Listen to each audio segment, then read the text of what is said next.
Vous écoutez Europe 1, il est 8h17, c'est l'heure de l'interview politique et ce matin, Maxime, vous recevez Christian Estrosi. Président du Conseil régional de Provence-Alpes-Côte d'Azur, premier adjoint au maire de Nice. Bonjour Christian Estrosi. Bonjour. Merci d'être en direct avec nous ce matin sur Europe 1.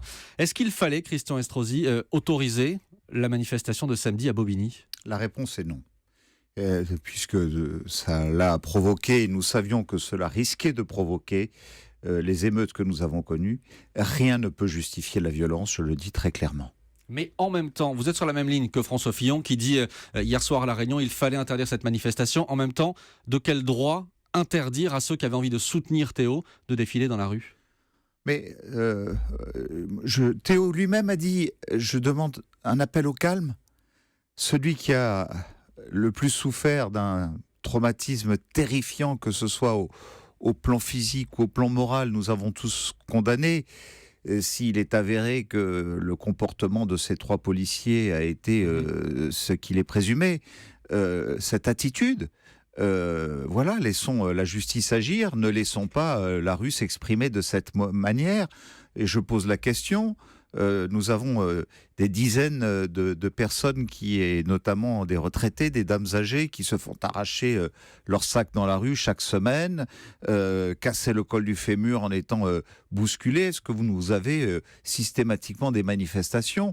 Nous avons connu le drame d'Ilan Halimi il y a quelques années de cela. Est-ce qu'on est descendu par milliers il y a eu des manifestations à ce moment-là, oui. Oh, mais pas dans cette proportion. Il y a eu des manifestations encore plus importantes à Paris à ce moment-là. Et lorsqu'il y a quelques jours, quelques semaines de cela, on a lancé des cocktails Molotov à l'intérieur d'une voiture de police dans une émeute, est-ce qu'on est descendu par milliers pour aller défendre les policiers dans la rue ? Alors je dis, une manifestation aujourd'hui, en état d'urgence, alors que nous sommes en Vigipirate et en vigilance avancée, il est de l'autorité de l'État d'interdire ce type d'événement qui dégénère systématiquement en violence. Pour vous, la responsabilité du ministre de l'Intérieur est engagée ? Mais la responsabilité du gouvernement tout entier est engagée. Nous savons que nous sommes dans une situation telle où il faut prévenir et ne pas prendre le risque de ce type de violence. Il y a encore eu des violences hier soir en Seine-Saint-Denis, 11 personnes arrêtées à Argenteuil, on le lisait dans le journal de 8h. Est-ce qu'on n'est pas en train de payer là aujourd'hui la fin de la police de proximité ? On peut appeler ça comme on veut, mais enfin, lorsque je recrute en ayant déjà 330 policiers municipaux qui sont là pour faire la circulation, la garde des parcs et jardins, la surveillance des écoles à la rentrée pour faire de l'école de la République des sanctuaires, et que j'en recrute 130 de plus, des fonctionnaires territoriaux, est-ce que c'est autre chose que de la police de proximité ? Donc Nicolas Sarkozy a eu tort en 2003 d'abandonner ce système-là de police de proximité. Mais il n'y a jamais eu de suppression de police de proximité, chacun peut l'appeler comme on veut.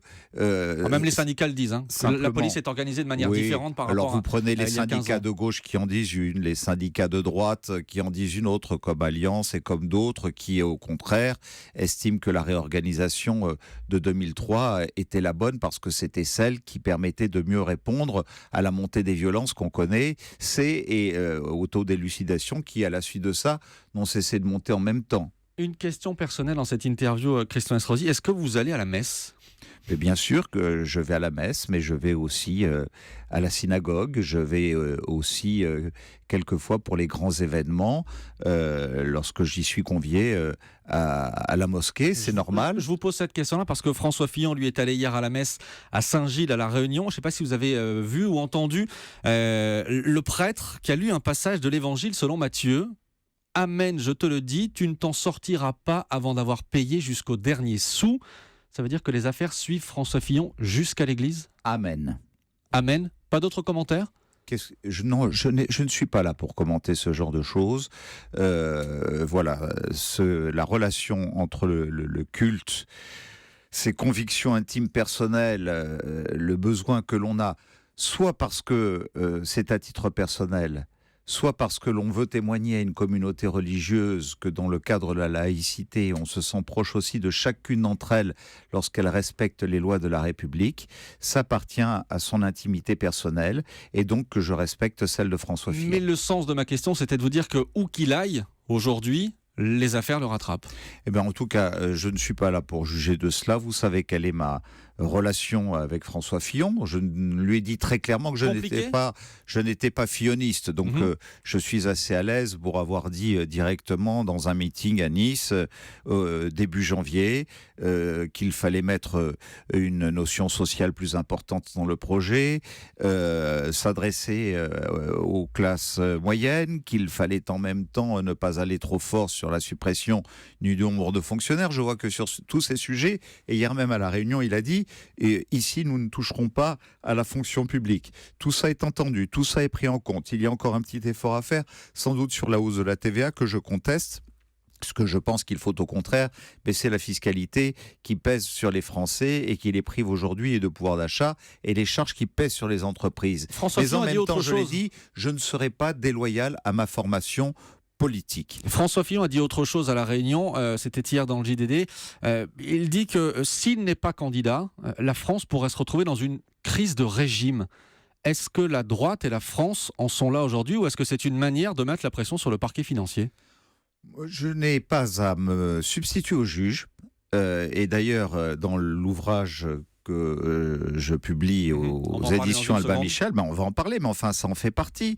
Le doute s'est instauré aujourd'hui. Et c'est vrai qu'il y a un profond malaise. Il y a des électeurs qui nous quittent tous les jours. Et je les entends. Je sens la colère qui gronde. Mais qui gronde à l'égard de toute la classe politique, de tous les candidats qui sont, dit-on, issus du système dont Madame Le Pen est la première.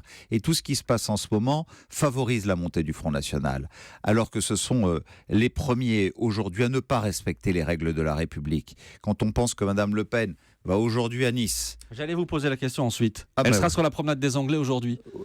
Est-ce qu'elle est la bienvenue sur place ? Je pensais qu'elle se rendait à Nice pour répondre à une des multiples convocations à laquelle elle n'a jamais répondu de la part du juge d'instruction de Nice qui lui vaut aujourd'hui une demande devant le Parlement européen de sa suppression d'immunité parlementaire.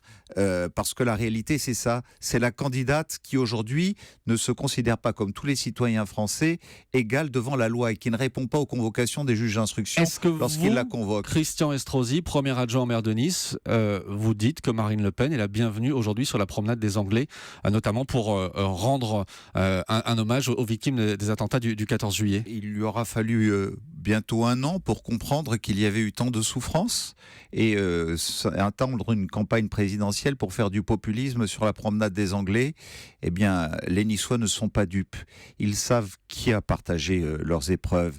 Ils savent qui a partagé leurs souffrances. Ils savent qui ont avec eux les mêmes cicatrices intérieures qu'ils garderont comme moi jusqu'à leur dernier souffle de vie. Faire un petit tour sur la promenade des Anglais presque 1 an après l'attentat pour faire part de sa compassion, ça ne trompe personne.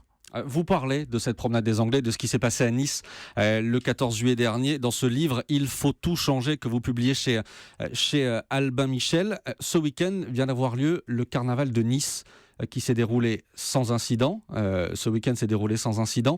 Qu'est-ce qui a changé à Nice entre le 14 juillet dernier et le carnaval de ce week-end ? Ce qui a changé, c'est tout simplement que nous n'accepterons plus que l'État nous raconte n'importe quoi avant l'organisation d'un grand événement. Vous continuez d'attaquer Bernard Cazeneuve ?